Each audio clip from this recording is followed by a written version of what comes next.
I don't know about this one, you guys. This was kind of boring. It was really a lot of the same in a whole different country. Like, really?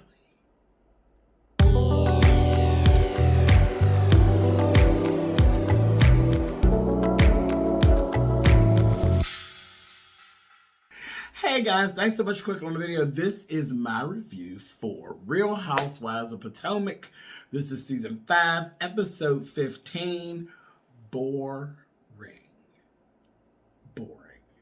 It really was. It was kind of boring. Same stuff. We're in Portugal, and it didn't, generally, like, we get to live through our characters.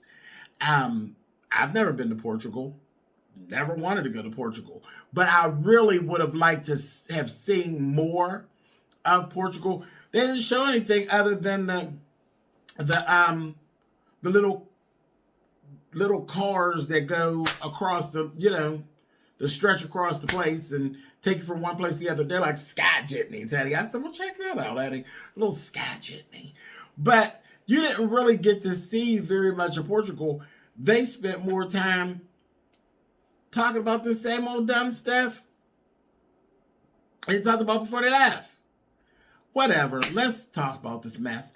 Karen and Monique have a sit down. Now, Monique went into this sit down with some type of energy that was really kind of... She was basically like... Before Karen got there, it felt like she was going to approach Karen with some stuff. She wanted to know, like, why would you tell her that she should sue me and all this? Well, baby, you know not to push the girl's arm with no bull crap like that. She went right on over there, and Karen stood right up in it. And when she said what she said, she's like, yeah, I said it. I mean, she's like, girl, if you'd hit me, girl, I don't fight, honey. I can't fight. I would have sued you. Period, hey? I sued you. And that's what she told her, she says, this whole thing has put a strain on my relationship with Candace. And, and she's like, Monique seemed like she was a little happy. She said, but we're not broken. We're not broken. We are scratched. We are not broken. I said, come through, Grand Dame. You know what, Karen's like making me like her a little more. She full of mess still, But Karen, she be getting them together, child. Get up off my goddamn back, And then Monique gonna tell her, well, be careful because that's how we started. Sweetie, your relationship with Candace is nothing like the relationship that she has with Karen.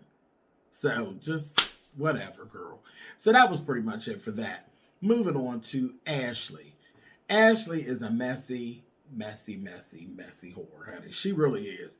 She sat up there just as good and talked about how she had been asked by Monique to write a statement of what took place that day over at Candace's house.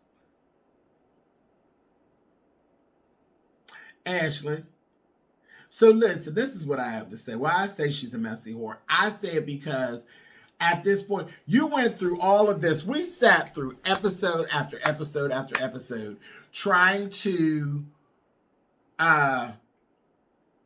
see these two come to a common ground and bury all of that garbage they had going on with them. But you obviously don't really care about what all that was. And you're willing to be at odds with Candace. Like, you're like all in, like, fuck her. That's what I got.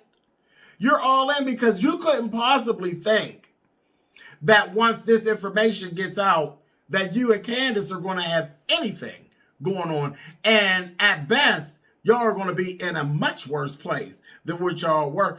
And I would be. Because what you trying to do, sis? What you trying to do? We wouldn't even be on speaking terms. We wouldn't. I would give you some of what Monique gave me, Henny. I'm just saying, I could be wrong, and I know y'all will put it in the comments, But anybody going, that situation don't have anything to do. Ashley needs to stay out of it.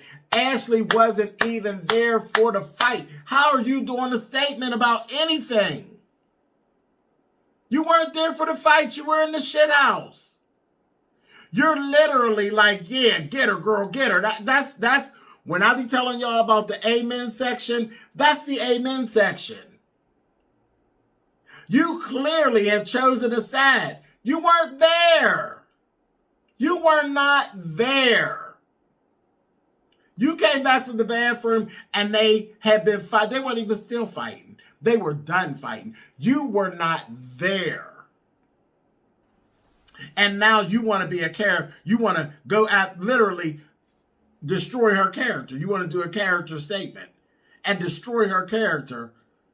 It's all baby, I would bust you in your mouth. That's what I would do for you. Go on and write the statement, girl, but I might would break a couple of your fingers. That's just the way it would be. That would just be it. You know, whatever. And you've got to know that that's coming. Like, you've got to. You must don't care.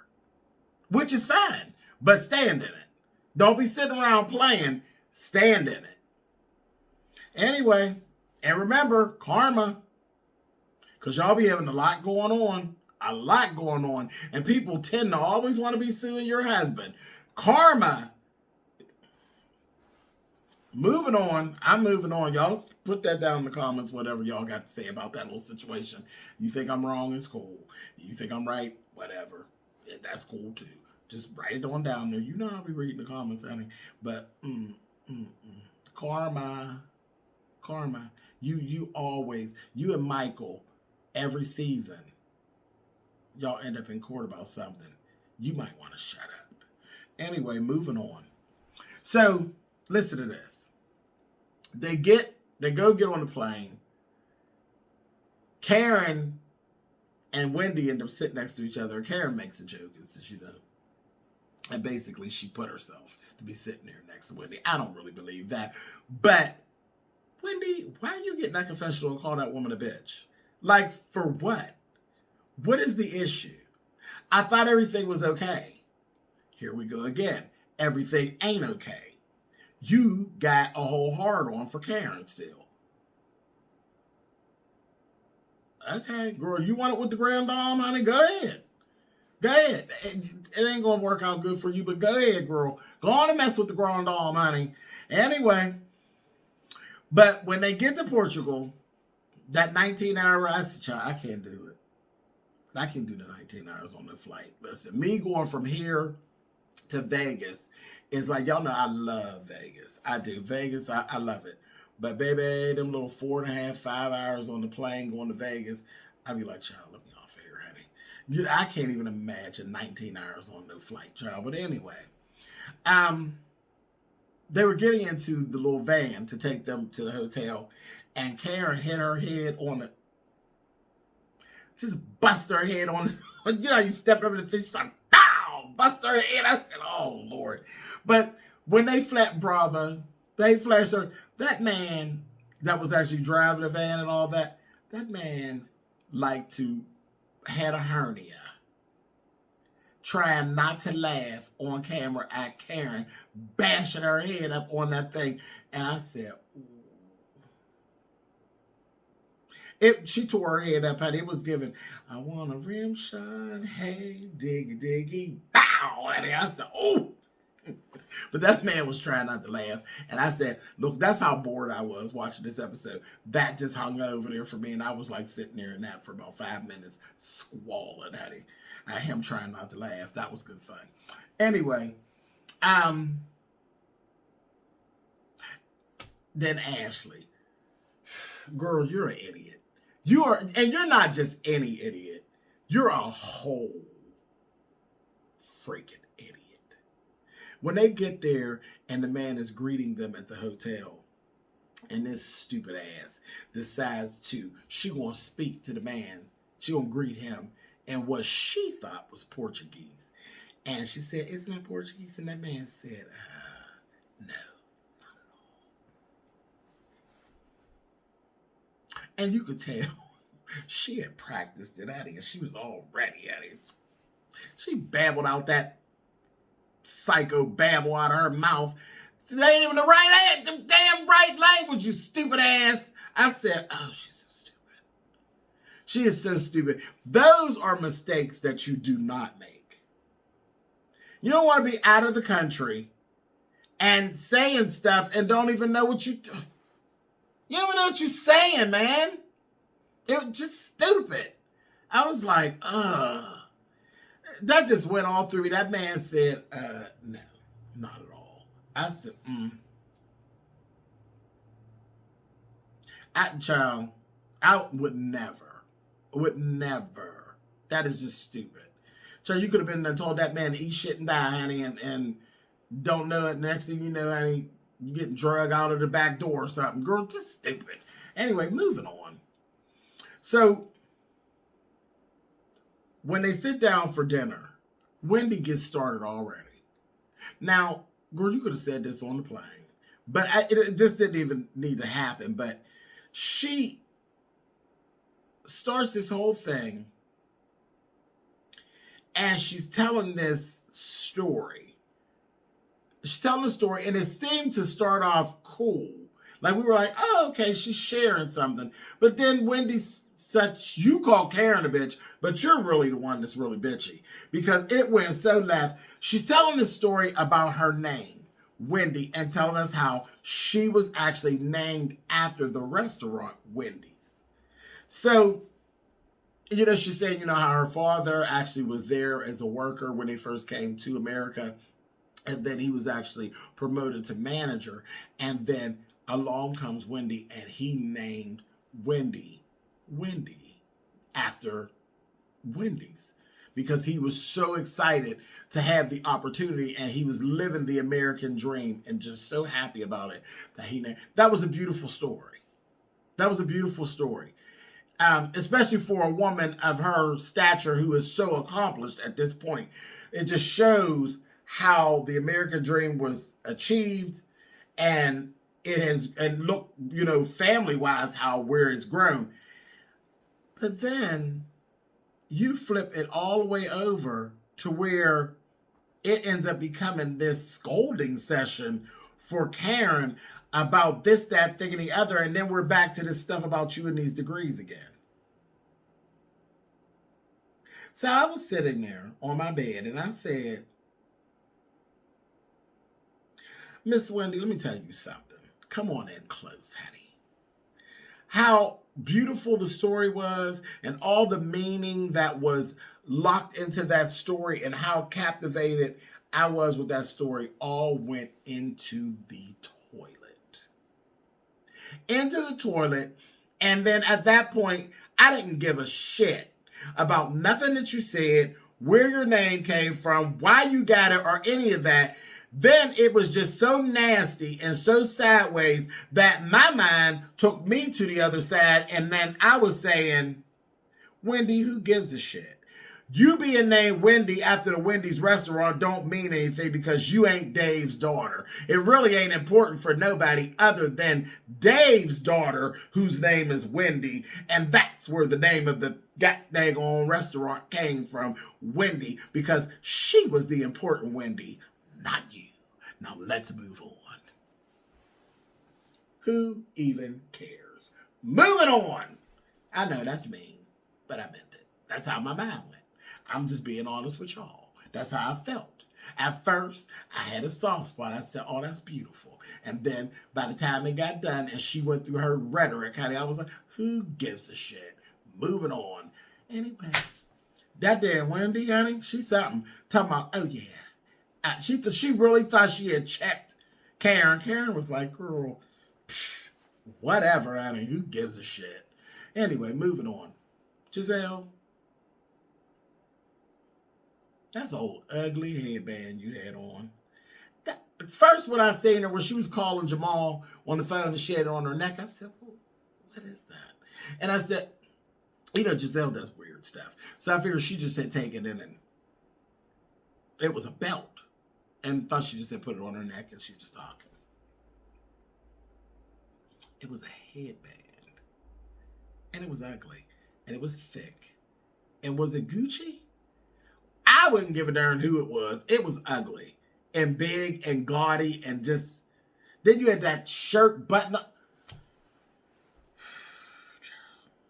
That child needs a stylist. Bad. You need a stylist, Giselle. You really are. You know, you're a good-looking woman. You need a stylist. It's these fashion faux pas you're making.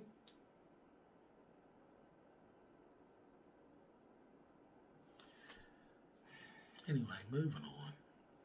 Anyhow. So then we get down to this whole thing, and then Karen, what are you doing? Now, we done already sat here and suffered through the bull crap with you and Ray and y'all's little relationship problems and all that. Why are you attacking Giselle? You being mean, Karen. Just mean. I'm like, y'all, they're all the way in Portugal just being mean to each other for no reason.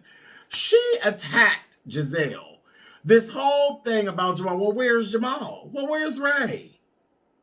Where's Ray? You're not in the position, Karen. You're not.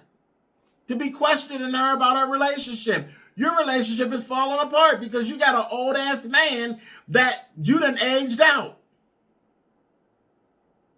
Because that's how I see it. I don't care what you all say in them comments. I see it as her aging out. Ray is old and grabbed a young woman that's not young anymore, and he probably want a younger model. I don't care. That's how I see it. That's how I see it. It's like she's aged out. I feel bad for her because it's not fair. It really isn't fair. But it does happen. You no longer arm candy. You're an old purse now. To the man that wants a young woman. You're not no young woman. Not fair, but I see, for me, that's what it looks like is going on between Karen and Ray. You ain't exciting to him no more. Girl, suck it up. Anyway, moving on. Go get you a young man, honey. Play the same game with him. I wouldn't divorce him. But I would definitely get a pool boy. I would show him how it felt. I sure would. I sure would, honey. I'd have me something just as beautiful and going on about my business, honey. When we think about his whole band. Anyway, but you're not in a position to question her about that ridiculous relationship she has with Jamal. And I thought that attack was just tacky. I really did. And then Robin, you're not in the position to say anything about a relationship ever. Ever. You're in a better place than you've been, but you don't even realize it. Because you don't even know yet that this boy's trying to marry you again. But at where you think you are in your relationship, where everything's just up in the air and you don't know whether he really wants you or not, Robin, shut up. Shut on up. But you had the nerve to side with Karen, baby. And did you all see Giselle's face? Baby, Giselle looked at her like, bitch, how dare you, honey? And then when they got together and sat later on that night, she told her, honey, how did she check the shit out of Robin and told her, I don't want you to say nothing. Nothing. You can tell me later. And I get what you're saying. But you don't say nothing. I said, oh, girl. I said, did Giselle just put her HR hat on yet again? Because she checked you, sis, and it sounds more like an employer and an employee than good girlfriends. Did it not? Y'all tell me what y'all thought. Anyway, girl, how dare you? Hadn't checked you. Anyway, moving on. Then Ashley and Michael, more of the same. But girl, all of that extra, that whole scene was ridiculous. You were having a fit and a breakdown, talking about you just want to go home and all of this because Michael wasn't home. First of all, Dean is a baby. And when Dean is ready to go to sleep, Dean is going to sleep and it don't make no goddamn difference who's home. He was fussy because he was sleepy. Babies do that. They fight sleep and then they fall out. That's what they do. It ain't about you not being there. It ain't about Michael not being there. It's about a tired ass baby, honey. That's fussy because he's tired, and when he's done, it'll fall out, honey. Don't matter who's home. It really don't. And for you to be going off the way you were, I said, well, what's going on? And then, Michael, what are you talking about? When Michael got on there and said, I can't be molested like this, I said, be who? What? What are you talking about? And then he hung up on her. I said, oh, no. See, that there told a whole lot of the story. That told a lot of the story. Your wife is in Portugal, and she's going off the deep end about, I wouldn't give a shit what it is. You hung up on her? Guess who wouldn't have talked to him anymore before I got back home from Portugal? I wouldn't have spoken to Michael nary another time outside of a text message or a voicemail. And I would have only responded to anything that had to do with Dean. I would not have responded to Michael at all. At all. And I ain't going to tell you that wouldn't have been the straw that broke the camel's back. Because when I got back, I might have been playing in paperwork. Play with it. Ain't no way. That old dried up bastard. Hey, you think I let a prune get on and hang up a phone on me internationally? Oh no, Michael dear. Not at all.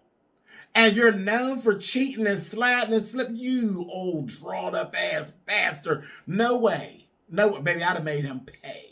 Do you hear me? He called her back and apologized and all that. But then when we got down to it and we really figured out, girl, Ashley, if you don't go sit down, he was 11 minutes late. Girl, if you don't shut up, go sit your ass down. That whole scene was just ridiculous. Don't act for us playing games, playing in our face. I was mad at both of them when I got that. I said, what? Child, I wanted to line them up and give them both of them. It was ridiculous. Then he apologized. Both of y'all shut up, Eddie. That baby, I said, child, that baby was probably asleep when all that was going on. Anyway, moving on, child.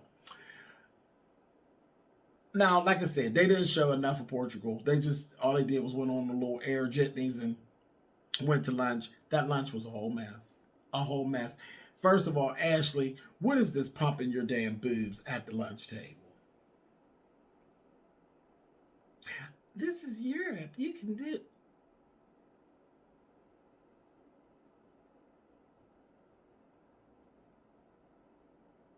Why do you want to pull your titties out at a restaurant?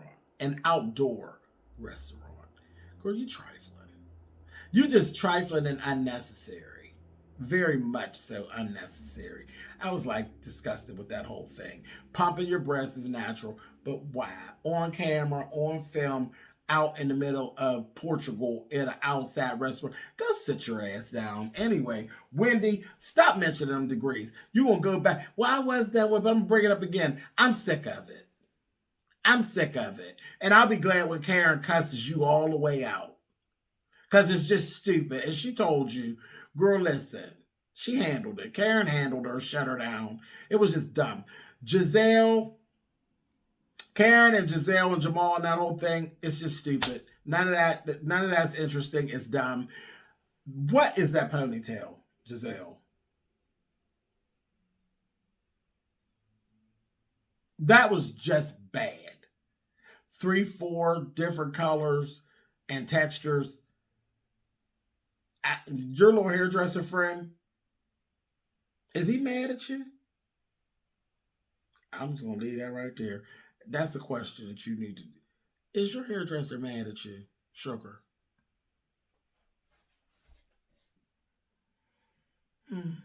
A mess. Now, what I will say that was funny, Karen, when Karen told that goddamn Giselle, oh yeah, girl, Jamal lives in your phone, honey. I saw. Karen, that was mean. That was mean to say to somebody who's on a long distance relationship. And I will say again, Karen, you're not in a position to throw relationship stuff. But you're not totally wrong because she's keeping her stuff tight and she all in y'all's business. So I get that, but Karen, girl, that was pretty good. That was pretty good, but it was mean. I kind of enjoyed it, but whatever. But just boring. This was a boring episode. It really was. It was boring. It was just too much of the same old garbage. And y'all didn't have to go all the way to Portugal for that. It was a waste of plane tickets. Anyway, I'll talk to you all next week. All right. I was just fussing. Just fussing. Oh, well, that's what happens when it's boring. Anyway. I know, whatever. Put it in the comments. I'll talk to you all later. Bye.